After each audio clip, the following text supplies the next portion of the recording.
Good morning everyone. I am Brian Albino. And I am Yasmin Torio and welcome to TCWD News. Today we are going to talk about global food security. Our top story, a groundbreaking agricultural development bringing hope to hunger-prone regions of Africa. Scientists and farmers alike are celebrating the rise of what are calling the super bean. Here's Royce J. Castillo and Franz Aldrin Calimon to tell the story.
Ugandah's northern region, which has been heavily impacted by the ongoing refugee crisis from neighboring South Sudan, is one of the places where these beans are showing early signs of success.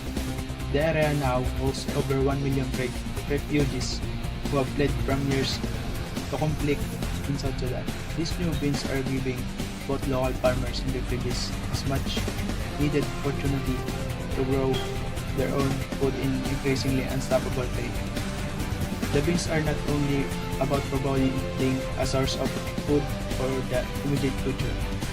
The International Center for Tropical Agriculture, which has led development of this crop, says they were bred through traditional methods to resist the harsh drought conditions that have worsened over the years.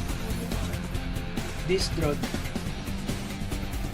resistant varieties aim to support beans grow faster than many conventional varieties, allowing farmers to harvest multiple times in growing season, providing a reliable food resource even years of erratic rainfall. The Super Bean Initiative is also supported by Africa's bean gene banks. There are only 2 such banks of entire continent, and Uganda plays a pivotal role in ensuring the preservation and development of resilient crops. Although Africa contributes less than 4% of the world's greenhouse gases, the continent is projected to bear the brunt of climate change's impacts. As temperature, price, and weather patterns become more than unpredictable, crops that are resilient to drought and other circumstances will be crucial feeding Africa's growing population. For many refugees living in Uganda, these beans offer an opportunity to regain a sense of self-sufficiency. 8 organizations are optimistic that our super beans can reduce the reliance on food aid, which in some areas has been cut due to funding shortages. Organizations are working on to teach refugees how to cultivate these high-yield beans, giving them the tools as not only feed themselves but also improve their economic resilience by producing surplus crops for local markets. Looking ahead, the ultimate goal is even more ambitious. Researchers are working on a super bean, a genetically edited version of the crop, and nutritious potential for such a crop could transform agricultural, developing regions that face food insecurity and climate change challenges. These genetic innovations could lead to a beans that not withstand extreme conditions but also have a higher nutritional content, helping combat malnutrition while addressing the global food crisis. In the 21st century, global food security has emerged as one of the most pressing issues facing our planet. As food prices rise and vulnerabilities in food systems become more pronounced, countries across the globe are feeling the strain. A range of factors, including demographic shifts, economic inequality, environmental changes, and policy decisions, have contributed to the fragility of food systems. These interconnected issues exacerbate the struggles faced by poor and marginalized communities, particularly in developing nations. When food prices soar, the hardest hit are those who are already living on the edge. For many, it's a choice between food and other basic necessities. This is especially true in regions where agriculture policies and systems are underdeveloped or poorly managed under expertise. The ripple effects of local food system disruption are felt globally. Regional instability caused by food shortage can lead to heightened concern international food security. Conversely, global economic shifts, trade policies, and climate change have profound impacts on local communities. Some families rely heavily on subsistence farming, but rising costs and erratic weather patterns are making it harder to grow enough to eat. International support is critical, but many argue that sustainable local solutions are the key to long-term security. According to the farmers, they need tools and knowledge to adapt the changing condition with the support they need. They can grow enough not just for their families, but for communities.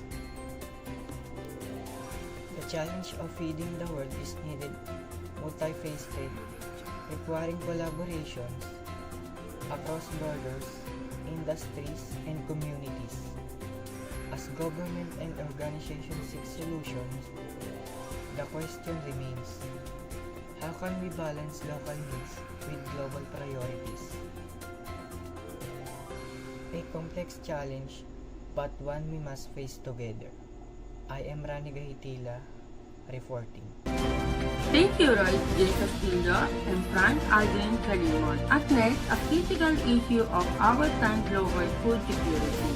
With rising food price and durable systems within the world has become a monumental challenge. Next, we explore the evolving concept of food security, a term central to global well-being and policy making. Here's Renz Mendoza to present the topic. Once defined simply as the availability of food, food security has grown into a multidimensional concept. Food security at its core ensures that everyone has access to sufficient, safe, and nutritious food to live a healthy life. The issue spans local, national, and global levels, and is widely studied across disciplines. The 1974 UN World Food Conference defined food security as the consistent availability of adequate food supplies to meet global consumption needs. However, as the world changes, so did we understand of food security. Secretary Maxwell identified the three major shifts in the concept in the late 1970s. Focus went beyond just food availability to consider economic and social factors affecting access. By the 1980s, livelihood security became central, recognizing the basis household faced to avoid hunger. The third shift is expand food security into subjective elements, give more preference and access to cultural acceptable. Today, food security is defined by organization as the physical, social, economic access to sufficient, safe, and nutritious food that aligns with dietary needs and cultural preference. With the hunger and malnourishment is still prevented worldwide, food security remains a vital part of global development efforts. It's about more than calories, and it's about quality, dignity, and equity. Thank you, Renz Mendoza. And for our last topic, we delve into the critical issue of global food security, exploring the key trends that highlight the growing challenge of feeding a rapidly changing world. Here's John Lloyd Pangilinan and Kilo Pinedilla to discuss furthermore. The world faces complex challenges related to food availability, poverty, and climate change. Key trends are emerging that could shape future of food system around the globe. From rising the food prices to the effects of population growth and urbanization, we explore the faces driving the current food security crisis and what it means for communities, economies, and policymakers worldwide. Another significant trend in global food security is the rapid growth of world's population. By 2050, the global population is expected to reach over 9 billion, doubling the demand for food. This dramatic increase in demand is especially concentrated in developing regions like Asia and Africa, where the population is growing rapidly. India and China, for example, are among the fastest growing nations in Asia as more people migrate from rural areas to urban centers in search of better opportunities. The agricultural workforce shrink, leading to increased reliance on food imports and pressure to produce more food with fewer resources. Another important development in global food security is the rise to biofuel production. The global surge in biofuels began in 2004-2005. Policies in the US and EU encourage the use of biofuels to reduce reliance on fossil fuels. But this shift has raised concern over the competition between food and fuel. Biofuels such as bioethanol and The world of biodiesel biofuels is are evolving at a primarily break. produced from Indonesia, food crops Singapore, like and India maize, expect growth sugarcane, in and biodiesel, soybeans. sustainable While aviation fuel, biofuels and are ethanol. seen as a solution Singapore to has long energy been a issues participant in that biofuels, have in been particular linked SAF to and higher marine food fuel. prices. Indonesia and has food the world's shortages. highest transport fuel In blending fact, mandate biofuel production and relies accounted heavily for on nearly domestic half palm oil of as a the increase feedstock.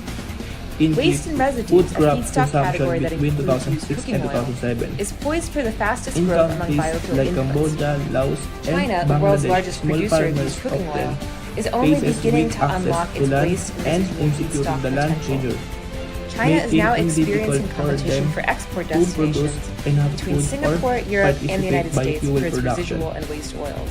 This has to As growing China eyes concern carbon about neutrality, the however, long-term the country may begin to sustainability use of its own biofuel waste and and their residual impact on global food security. farming as The world faces complex challenges related to food availability, poverty, and climate change. Key trends are emerging that could shape future of food system around the globe. From rising the food prices to the effects of population growth and urbanization, we explore the faces driving the current food security crisis and what it means for communities, economies, and policymakers worldwide. From rising prices to climate change, these interconnected trends underscore the urgency of addressing global food security. Solutions must be inclusive, sustainable, and swift to ensure a future where no one goes hungry. Thank you, John A. Pangilinan and Sheila Pinigila. That wrap up our coverage for today. We hope this story shed light on the pressing issues shaping our world, from rising food price to the impact of climate change. It's clear the global food security is a challenge we all share. Thank you for joining us this morning.